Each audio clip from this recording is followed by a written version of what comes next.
something happened. You're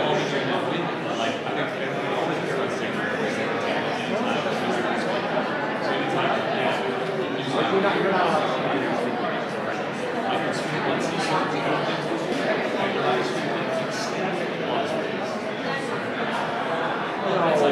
That's like they're really expensive.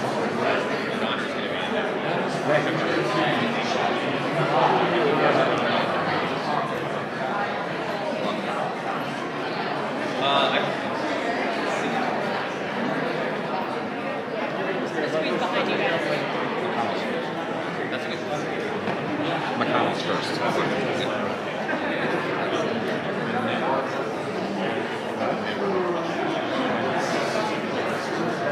But they're all coming back. They're not getting it over.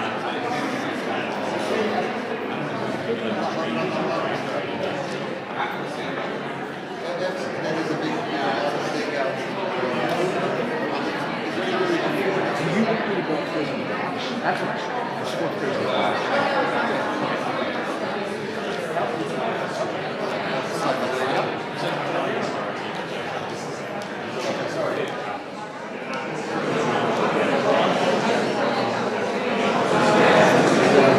Yes.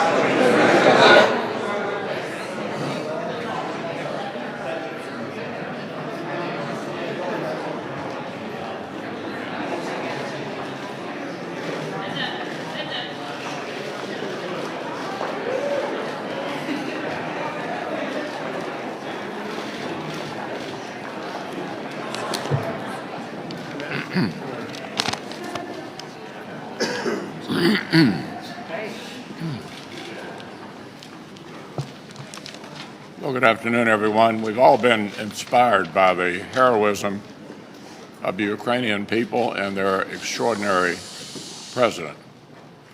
It seems to me they have clearly accomplished more unity in Eastern Europe than any previous administration of either party has been able to achieve. Just look at what's happened over the weekend. Germany doubled its defense budget for the year and is going to commit to meeting its pledge of 2% of GDP on defense. Presidents of both parties have been trying to get the Germans to do something like this for a very, very long time. Switzerland, which I believe actually sat out World War II, seems to be putting aside its intent to stay out of every conflict and get in this on the right side. Sweden and Finland, two countries that have never belonged to NATO, are thinking about joining, and I think we ought to sign them up tomorrow if they're ready to join. In the wake of that, we're working on an omnibus appropriation bill here, and we've hit a snag that you should ask the other side about when they come out. They're willing to ask for a supplemental for non-defense diplomacy and that sort of thing. But on the defense part of the supplemental, they want to take that out of the top line we've already agreed to on defense, which includes parity between defense and non-defense. We're not going to do that. This is an emergency. It's eligible for a supplemental, and defense ought to be treated just like non-defense in the supplemental.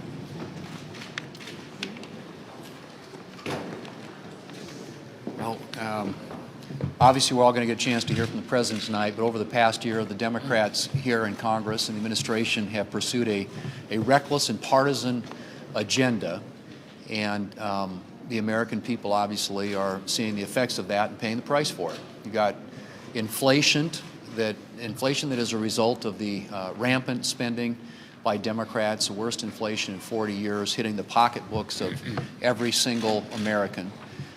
You've got the worst border crisis, literally in history, more attempted illegal crossings than any time we've seen in history, and neither the President nor the Vice President has found time to go visit our southern border. The withdrawal from Afghanistan, we all know, was a disaster. We have rampant crime in a lot of our cities across this country, largely as a result of this so-called defund the police movement that has captured the Democrat agenda across the country and here in Washington. And I would hope that in the State of the Union speech tonight that what the President does is pivots toward an agenda away from this partisan agenda and toward doing things that we can work together on for the good of the American people. These are serious times. The leader talked about what's happening in Ukraine right now. We need to do everything we can to support the Ukrainian people, and supplemental spending bill is in the works, of course, with the important point that Senator McConnell just made about the Democrats wanting to rob the defense top line for defense spending for Ukraine and treat humanitarian assistance as an emergency supplemental. Don't understand that at all. But the one thing I can tell you is that one area where we can really, really help the effort in Ukraine, help Americans in their pocketbooks, and help Europe and other countries around the world is to get America's energy production off the bench and back in the game.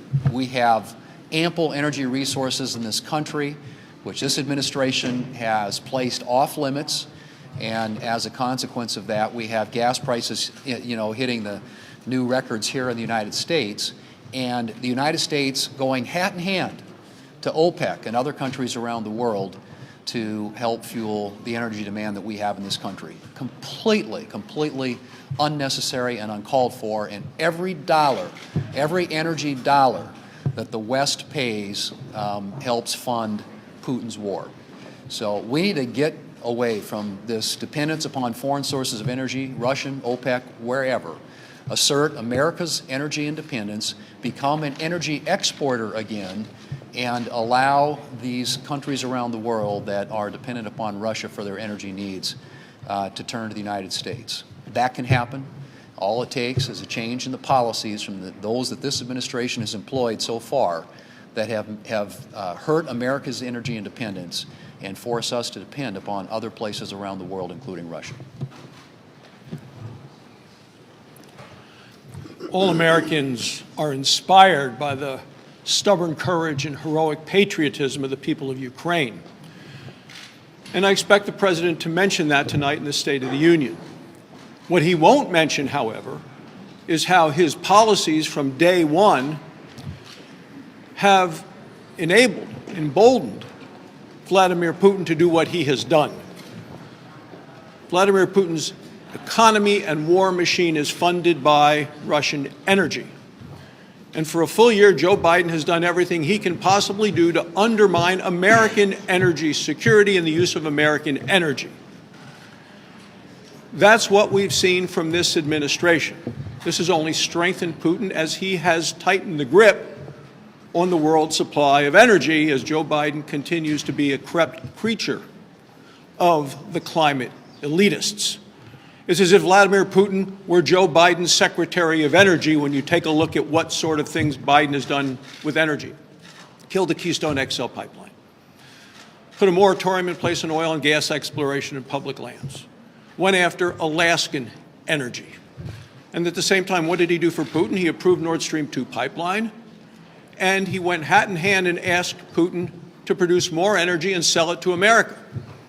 As of last night on the White House website, it is still there, where the White House is asking OPEC Plus, and the plus is Putin, to supply more energy to America. We're now using more energy from Russia than we are from Alaska in the United States. This has been a jackpot for Putin, and the American people have paid the price. And we're paying $1 more a gallon for gasoline than we were when he became president. Oil and gas is Putin's bread and butter. And what the President of the United States has done over the full year is embolden and enrich Putin and hurt the United States. And to show you just how bizarre this whole thing is that as the Russian troops encircled Ukraine, John Kerry, the former Secretary of State and the climate envoy, said he was hoping that what was happening in Ukraine would not be a distraction, he said. from their climate agenda. This is delusional to think of that as a distraction from his climate agenda. So here we are. Just last week, Biden's people at FERC killed pipelines that we need to move liquefied natural gas. People are paying a lot at the pump, and people in Ukraine are paying with their lives for these policies. I'm going to the floor after this with a unanimous consent agreement so we can expedite the movement of liquefied natural gas to export it to our friends and our allies overseas. Tomorrow, every Republican on the Energy Committee will be sending a letter to the President of the United States outlining 10 specific things he could do to help lower prices for energy in the United States, to help undermine Vladimir Putin, and to help the people of Ukraine. We have the energy in the ground in the United States. The Biden administration will not let us get it out. We are much better and stronger as a nation if we are selling energy to our friends than if we are forced to buy it from our enemies. It's a lesson that President Biden still has failed to learn. Well, the President tonight with the State of the Union comes to talk about the State of the Union really after his first year of service as President. And as he does that, these are the kinds of headlines that have been out there for the last several days now. Soaring prices strain family budgets. With approval plummeting, Biden tries to dodge blame. Gas prices poised to hit $4 per gallon, and that one may be an old headline by now. Experts, pandemic closures taking a toll on students. In that article, a significant group of students lost 12 months of educational advancement in the last 12 months. And every group of students lost some growth in educational advancement in the last 12 months, but some students lost 12 months in the last 12 months. And that's only a suggestion of the kinds of things the President really has to deal with as he thinks about the State of the Union. The State of the Union is not good. The President's approval numbers begin to plunge after the disaster in Afghanistan. We have been working to reassemble friends and allies since then. As others have said today, nobody has done a better job of calling attention to the fact that the world is a dangerous place, and particularly a dangerous place without the leadership of the United States if bad things begin to happen.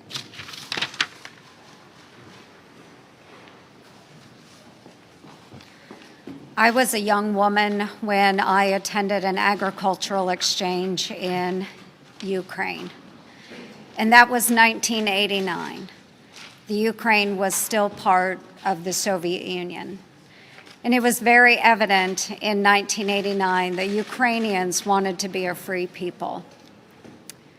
That is still true today. Ukrainians want to be a free people. We have all watched the terror unfold on our television sets, with Ukrainians being indiscriminately killed by Russian soldiers as they're standing in the path of their tanks and their vehicles. We see the bombing that's going on in Ukrainian cities. We are in horror here in the United States, and the American people want to do more to support Ukrainians. You would think that we would be working on numerous bills in the United States Senate to help support the people of Ukraine. And yet, what is Chuck Schumer focused on this week?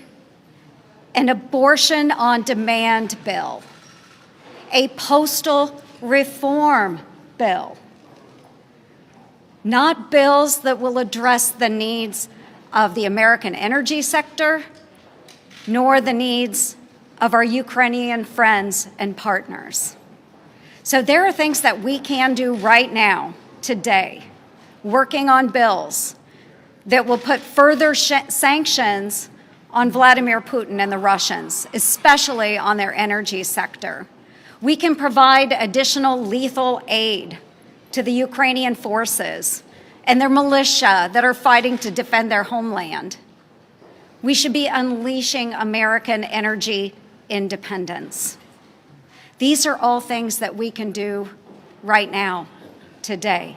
But instead, we're working on abortion on demand and postal reform. We have got to step up and do better. And the Democrats need to clear the way and allow us to regain leadership around the world and support our Ukrainian friends. Our heart goes out to the people of Ukraine. We're all inspired by President Zelensky and the heroism of the Ukrainian military and the Ukrainian people. We hope none of this ever happens in our country. We need a president that's going to show up. He needs to do everything he can to hold Putin, the thugs around him, the economy of Russia accountable. We've got to do every sanction we can do. We've got to do everything to cripple their economy. Every dime that goes to Russia helps Putin. So all of us can do our part. There shouldn't be a lobbyist in this country that does any work to help the Russian government or any thug out of Russia or Russian businesses. All of us, we can stop buying their products. Retailers can stop selling their products. And then what Congress can do, we can go and make sure that Ukraine has all the resources they can to defend themselves. So I hope all of us do our part to do everything we can to hold Putin accountable and make sure the Ukrainian citizens keep their independence. Leader McConnell, can I ask Chris. you about Senator Rick Scott? He's introduced an agenda that Democrats have seized on, includes tax increases. It's been very controversial. I wonder what your thoughts on this are. Well, Senator Scott is behind me, and he can address the issue of his particular measure. If we're fortunate enough to have the majority next year, I'll be the majority leader. I'll decide in consultation with my members what to put on the floor. And let me tell you what would not be a part of our agenda. We will not have as part of our agenda a bill that raises taxes on half of the American people and sunsets Social Security and Medicare within 5 years. That will not be part of a Republican Senate majority agenda. We will focus instead on what the American people are concerned about: inflation, energy, defense, the border, and crime. Leader Chad. McConnell, thank you. We've heard a lot of harsh rhetoric here about Joe Biden. When we have this international crisis, I realize you don't like how he has been handling this and have ideas about how he should be handling this. But with such harsh rhetoric, is that fair and is that right for the United States amid an international crisis when the president is coming to deliver a State of the Union to really drill down on the president the way some Republicans have the past couple of days on this issue? Well, look, I think there's broad support for the president and what he's doing now. Our biggest complaint is what took him so long.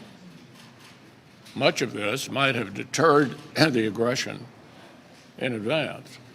But yes, we're all together behind the Ukrainian people. We're thrilled at the changes that have occurred in NATO. And I think I've seen our country pretty unified. And as a matter of fact, the whole world seems to be unified. I mean, who would have thought we'd see demonstrations in the streets of Russian cities? That takes some courage as well. Leader McConnell. Leader McConnell, you've long been critical of President Vladimir Putin. Was it a mistake for the former president to praise Putin as very savvy, smart, and his Ukraine strategy is genius? What President Putin is a ruthless thug who's just invaded another sovereign country and killed thousands of innocent people. That's what President Putin is.